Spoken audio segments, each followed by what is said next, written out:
No, thanks, Sasha, for the invitation, and it was really good talks, as and Andrews previously. I'll talk about today, as Sasha was mentioning, hopefully rifting and orogenic processes together.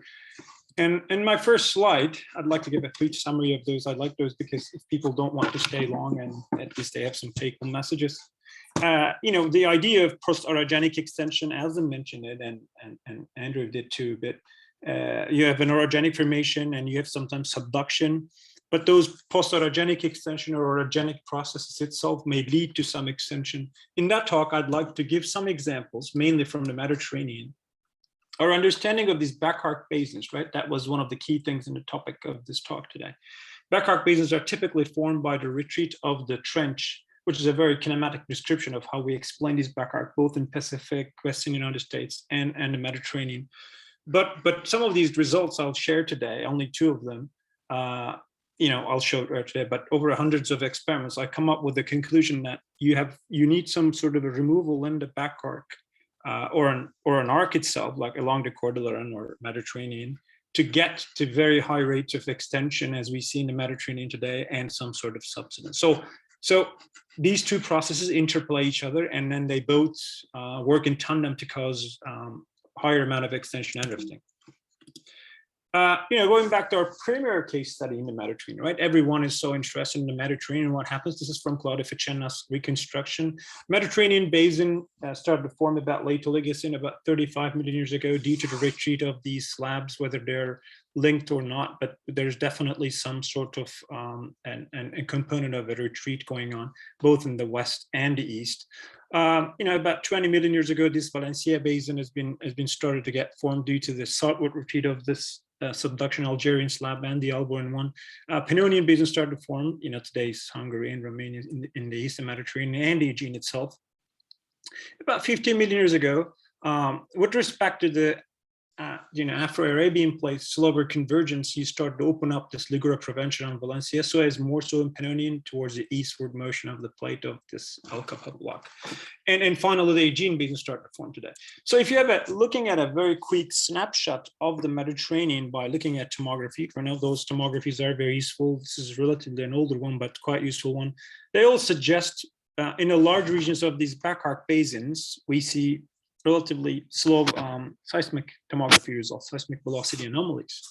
But we see relatively higher velocities on the fault thrust belt, or I would call these arc, Gibraltar arc, Aegean arc, or the Carpathian arc, and so as the Apennine and Calabrian arc itself. So large areas of slow anomalies, which suggests maybe hot material or lower density material, but relatively narrow slabs surrounding between them. And if you look at these, highly studied regions of all these cartoons of these constructions, they have been very, very useful. We have this idea of the slab retreat in the Alboran, again, Algerian caused Valencia, basin opening, Tyrrhenian Sea, Pannonian one, and slab broke off. And the one in the Aegean that's been retreating for about 35 million years. But I think key thing is to connect how much retreat happened or how the retreat evolved versus how much the back arc basin has subsided.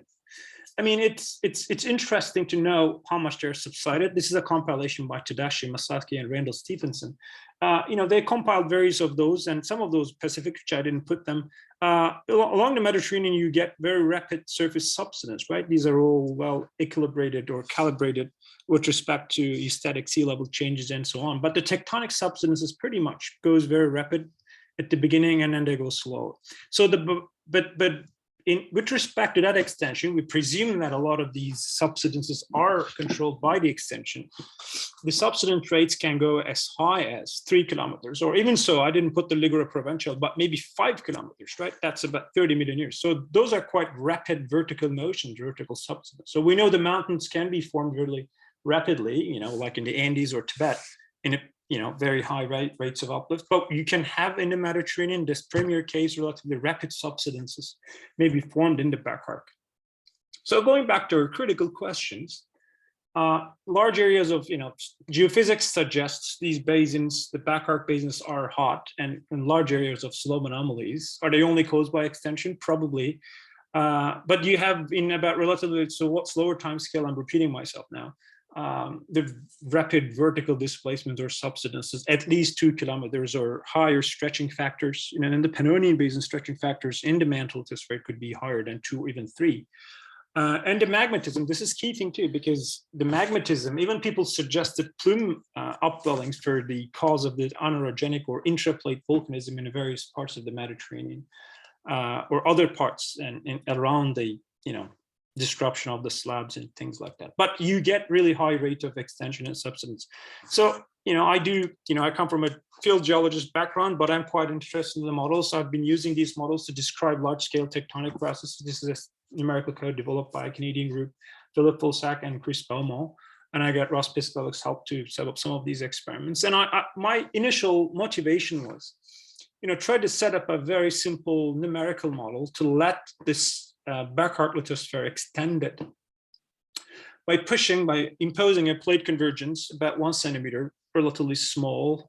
This is what we know from old constructions of Jolivet and Fucena about 2000, and you know, based on this, you know, landlocked collision, the slab pool is really activated and exerting these forces and eventually retreating itself and then causing extension. But to be fair, I think I didn't leave a uniform one. I have experiments for those, but I just imposed a bit of a high thermal anomaly to get some sense of the partial melting involved in the back arc or an arc itself, because we know these, for example, in the Aegean, what is opening is actually the arc itself. Like you can call this an intra-arc extension too. So it's 160 kilometers thick lithosphere, about 40 kilometers of crust, and about 100 kilometers thick oceanic lithosphere. And then we impose these equations, we get these governing equations, and including rheology and temperature and density connection, and with viscosities, we were hoping to get these models, you know, will show something, and that will eventually lead a back arc opening. So let's have a look at that experiment I was showing before. I'm going to go back and show again this 160 kilometer thick lithosphere and ocean would start to get retreat and cause some extension. So about 7 million years after, about 7.6 million years after this retreat, I would call, in the hot back arc region, you get some pre-existing high topography because it's been hot and it's expanded and increasing maybe a dynamic topography component. You get a bit more than 2 kilometers of higher elevation in the back arc. This area corresponds to this region, right? And then you get, because of that, you can get some stretching. You know, the crust has been weakened and some localized extension occurs here too. Let's look at a later case. In about 19.3, this is sort of a correspondence of 20 million years in the time scale of the Mediterranean. You get more localized extension, but the subsidence is about 1 kilometer in the center of the basin. So that's exciting that due to that hot anomaly, including the trench retreat, and nearly about 200 kilometers, you get some 1 kilometer of back arc basin subsidence in the maximum. And you get 20 kilometers of crustal extension too. So initial crustal thickness was, I should have mentioned, is about 45 kilometers. So about 20 kilometers of subsidence you get after in 20 million years. So, but we would be careful. Again, maybe I'm going a bit extreme examples of the Ligure Provençal and Valencia and some of the Aegean too. These may explain some back arc formation in 20 million years time scale, but I'd like to go and see how these very high stretching factors would be formed by this. So to understand that, we will recall, earlier geologists. They've done so much, and they've really opened our eyes by looking at the field and reconstructions. One of John Dewey's constructions, this idea comes from this orogenic collapse.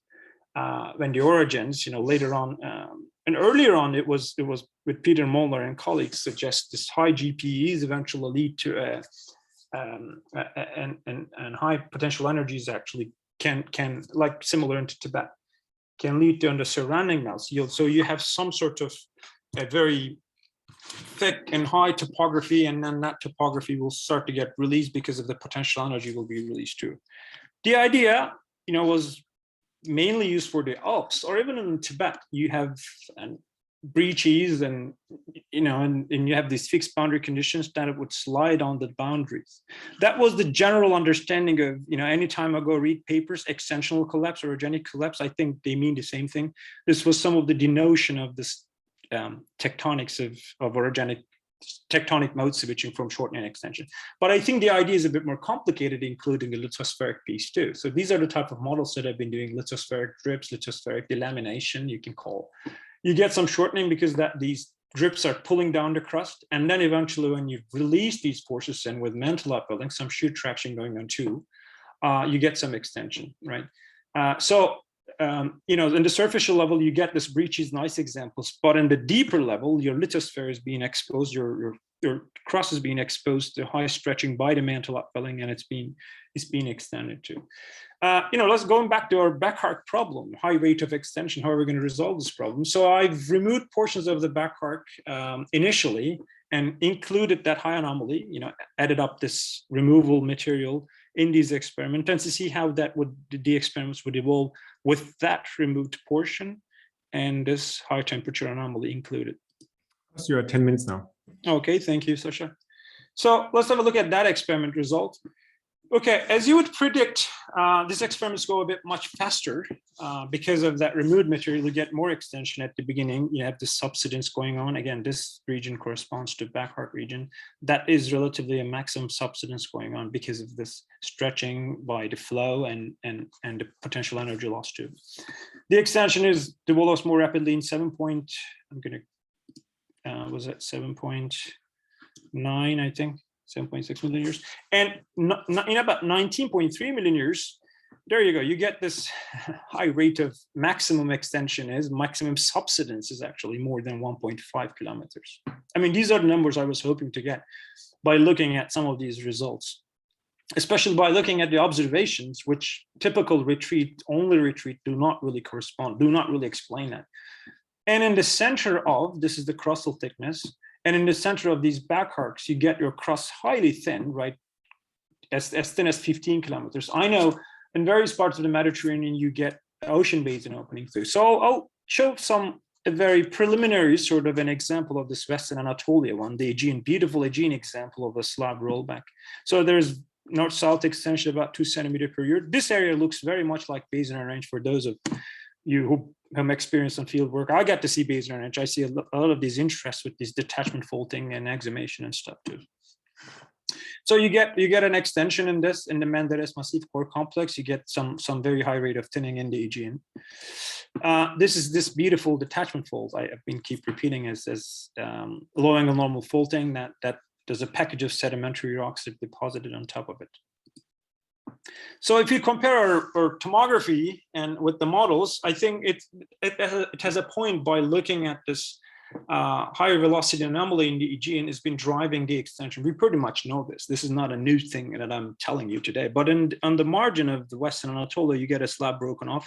But mostly I'm speaking of a model which hasn't been broken off, that's been activating a slab pool that caused an extension in the Aegean Sea and the Western Anatolia too.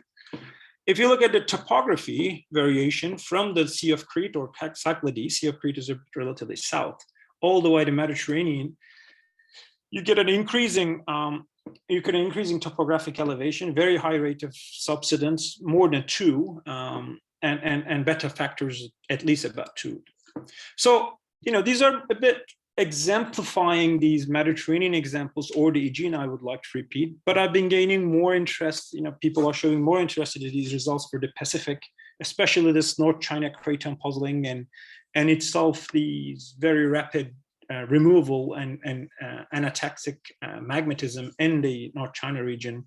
There's been rapid uplifting Shandong Peninsula and the removal of material, then the retreat itself would control, and the delamination or removal I would call a drip type, it could be too, would produce these large volume of granites and because of the heating too. So I've been seeing these examples not only in the Mediterranean, but a lot of these applications to the Pacific too.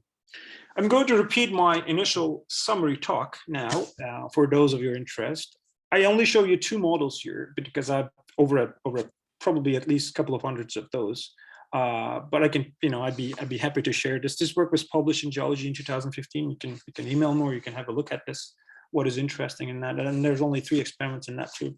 So basically, if you need this removal, drip or delamination, whatever you call, and mantle upwelling working in tandem with the subduction retreat, you get rift basins form. Other than that, pure subduction retreat would probably not give you the very high rate of extension and subsidence itself. Thank you. Thanks a lot. There's time for a few short questions. Please put them in the chat or raise your hands. Henriette, you want to go first? Yeah, I have a question. Actually, in the Eastern Mediterranean, the oceanic crusts or the remnants of these oceanic crusts are very old. So why did it take so long that you had the subduction, the retreat of the subduction? So what is controlling actually the onset of this rollback? Yeah, the same in the Alps, because you have for a very long time shortening, you have the alpine collision, and actually the rollback comes actually later. So what is controlling the moment when you start the rollback? True. Well, nice to meet you. You know, I know some of your work too. Do you mean about these very old subduction? Are you talking about this very old crust in the Levant region, East Mediterranean? Or are you talking about late Cretaceous initiation of subduction? No, what I'm trying to say is that actually you have the collision up into the north, into the Alpine domain. That's right. Stricto, you have that goes through the Carpathian. Yeah. And the rollback that you are describing is starting in 35 million years. So why did you not start with the subduction rollback, or to say it another way, why did you have collision in the back and the rollback was later? Why did you not consume the oceanic crust first? Yes, I mean, from the geological reconstructions, from Laurent Jolivet's and others, as far as I know, the slab rollback and the retreat, the basin opening that's been linked together, started about late Oligocene, magmatism in the Rhodope region, about 35 million years. But the subduction itself was late Cretaceous, that's true. To get the slab pool activated, you need at least a few decades of million years probably to initiate this enough forces to exert a slab pool. I didn't put it here, but there's a really nice study by, again, Yamasaki and Stevenson that they describe how this really hot and wet back was needed to cause this rifting style tectonic forces. So I would say, your slab would be probably get very high rate of slab pull, enough, initial slab length and the dip angle to cause that activation of it. It would take some time. This would be my first interpretation of it. Yeah, thanks. I mean, I'm not sure if I understand your question while you were linking with the collision, because collision is probably much pre-existing this subduction. Yeah, they work together probably. Maybe we can discuss this later. Sure, yeah, I'd love to. But there's another question by Andrew, and I'd like to hear what he thinks about this. Thanks, Oz. That was an interesting talk. The Mediterranean is such a cool place. Now, what happens in your models if you don't pre-prescribe both either the thermal anomaly or the removed material? Do you get the same results? Yeah, I like that question, but I just left it at the end because that was the least interesting experiment I've done. So I just left it for those who would ask this nice question. In fact, this was when I started these experiments, I said, I'm not getting what I get. Damn, I have to retry. But this is a result of what you were asking. So very, very little subsidence, Andrew. I know the retreat amount hasn't been high. Maybe it's problematic from, it could be increased maybe at least a couple of hundred, but I get only surface topography is only depressed about 500 meters with respect to the 2 kilometers at the beginning. So, finally you get 1.5. So about 500 meters of subsidence. That's quite low for the Mediterranean case without any thermal or any removal.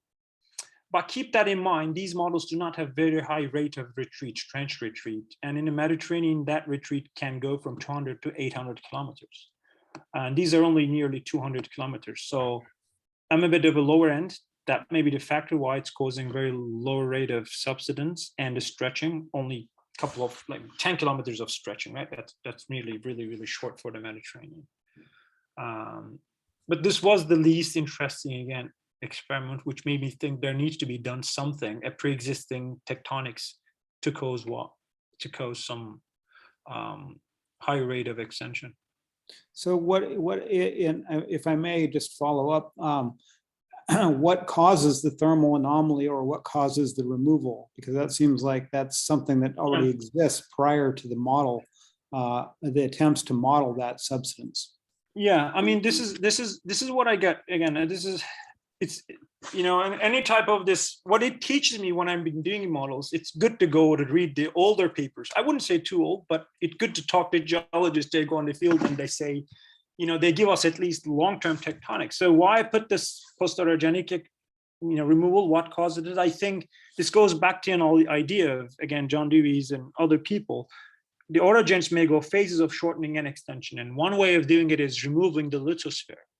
And conductive thermal boundary layer, it gets thickened by shortening, and portions of them gets been removed, and then you move on to extension. So typical, I know in Laramite too.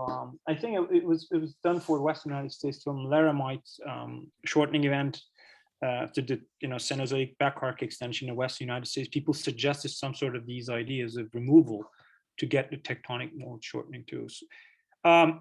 I am not sure how much the potential energy, I mean, it does, but I think it also combines. We know from these models that this mantle shear traction is also causing extension too. And Sasha was working on that as well, mentioning some basal forces and stretching too. So this shortening, this removal on the back arc or the arc itself, right? We're getting more understanding. The arcs may be removed. The bottom of these arcs may be removed in the chordal orogenic systems. So that would be the pre-existing, that would be the cause of this anomaly initially. Okay, I think we have to end the discussion here now because we are already out of time. Thanks again to all the speakers.